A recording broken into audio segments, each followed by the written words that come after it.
Você sabe, depois da vinheta tem informação de Inter aqui no canal Sonda Repórter.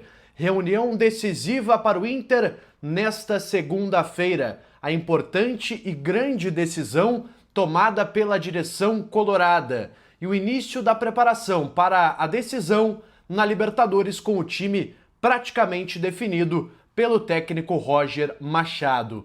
E a gente fala sobre tudo isso depois que você deixar o seu like nesse vídeo, se inscrever se você não é inscrito aqui no canal e ativar as notificações. Bora falar de Inter!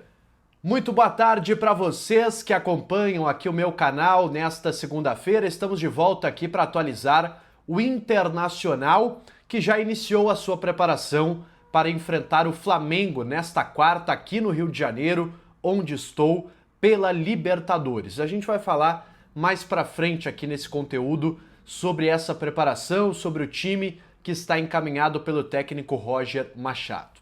Mas eu quero falar antes, pessoal, sobre uma importante reunião que está acontecendo aqui no Rio de Janeiro, na sede da CBF, da Confederação Brasileira de Futebol. Uma reunião importante que reúne clubes através dos seus dirigentes, também reúne especialistas no mercado do esporte, no mercado financeiro, federações e tudo isso para discutir o fair play financeiro no futebol brasileiro.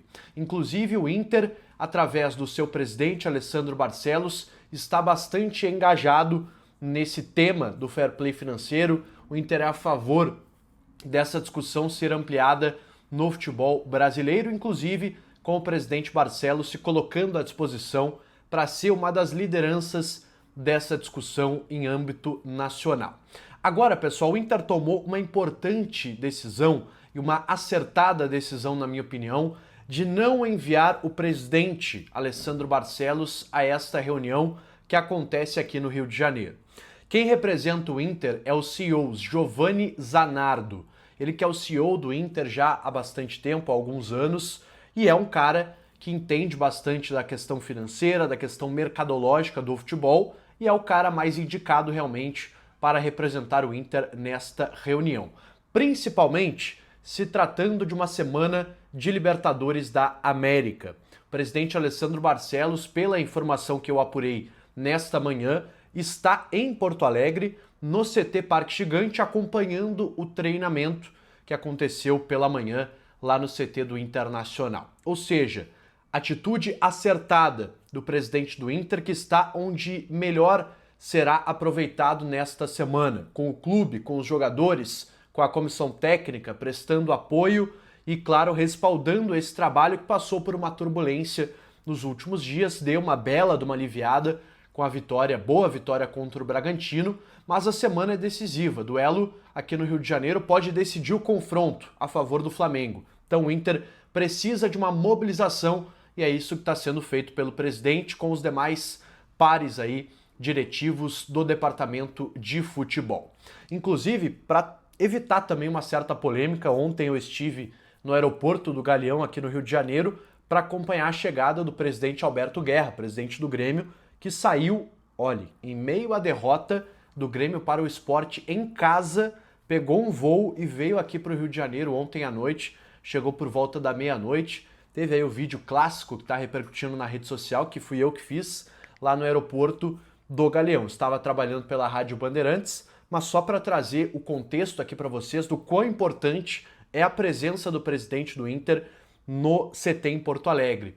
O presidente do Grêmio abandonou um jogo em crise, o Mano poderia cair, tudo isso para vir aqui ao Rio de Janeiro, dada a importância dessa reunião, mas o Inter faz o certo, manda o CEO, que é um cara que entende do assunto, que é um cara que também pode representar muito bem o Inter e mantém o presidente onde ele melhor estará, que é em Porto Alegre com os demais jogadores, com a comissão técnica, dando respaldo ao técnico Roger Machado. Comenta aqui embaixo o que você acha dessa decisão e dessa mobilização especial do Inter para a semana decisiva de Libertadores. E já entrando no tema da partida desta quarta, 9h30, quero falar que, olha, o clima já está sendo criado aqui no Rio de Janeiro. O Inter que chega amanhã, na terça-feira, treina ainda em Porto Alegre e vem aqui para a capital fluminense mais uma vez, onde vai se hospedar mais uma vez no Hilton Copacabana.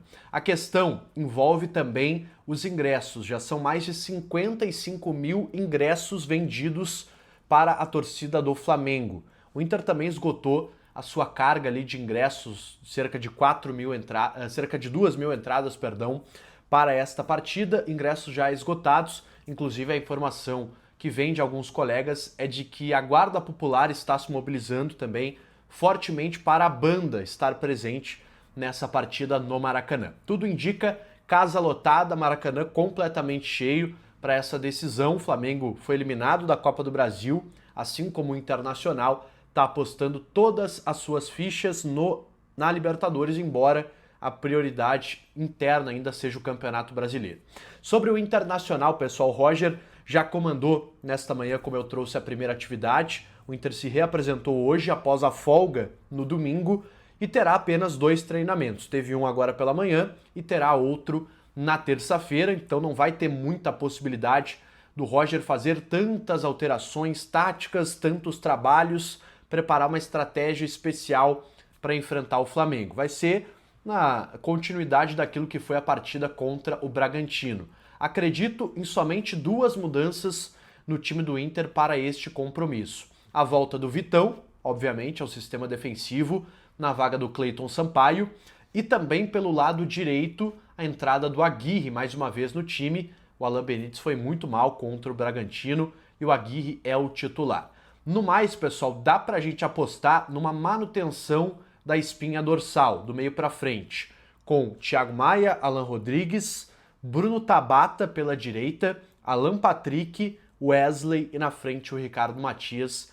É mais ou menos isso, não tem muito como fugir dessa possibilidade. O Roger poderia inventar um outro esquema, talvez pensando em ser um pouco mais defensivo? Até poderia, não acho que é a tendência. Poderia ele colocar o Bruno Henrique na vaga do Tabata, fechar um pouco mais o time, mas eu não acho que o Roger vá fazer isso, até pela pressão do torcedor, que gostou bastante da atuação contra o Bragantino. Então eu acho que o Roger vai apostar sim numa repetição, apenas com essas mudanças, Vitão e Brian Aguirre. Provável time: Rocher, Aguirre, Vitão, Juninho e Bernabei, Thiago Maia, Alan Rodrigues, Alan Patrick, Tabata, Wesley e na frente o Ricardo Matias, Valência, Borré, Bruno Henrique, jogadores que devem aí começar no banco de reservas nesta partida importantíssima pela Copa Libertadores. Eu estou confiante, eu acho que o Flamengo não vive um grande momento, embora tenha grandes jogadores, vai contar com o apoio do seu torcedor também, mas eu acho que o Inter tem condição de fazer uma boa partida e trazer um empate, quem sabe, para o Beira-Rio. Acho que é um bom resultado. Estou apostando no 1-1, partida aqui no Rio de Janeiro. Deixe o seu palpite, se está confiante, o seu sentimento para essa partida importantíssima e decisiva pela Libertadores da América. Tá bem, pessoal? Volto ainda hoje, no fim da tarde, início da noite, ali para a gente atualizar o Internacional, que certamente vai ter algo surgindo ao longo da tarde. Estou aqui no Rio de Janeiro, então eu peço essa ajuda para vocês. Deixa o like nesse vídeo, se inscreve aqui se você não é inscrito, ativa as notificações e, por favor, me ajude no crescimento do canal. São 2 vídeos por dia, sempre atualizando o Inter, informação que eu apuro, informação também de outros colegas do noticiário. Você estará sempre muito bem informado aqui no canal, tá certo? Um abraço a todos e até a próxima!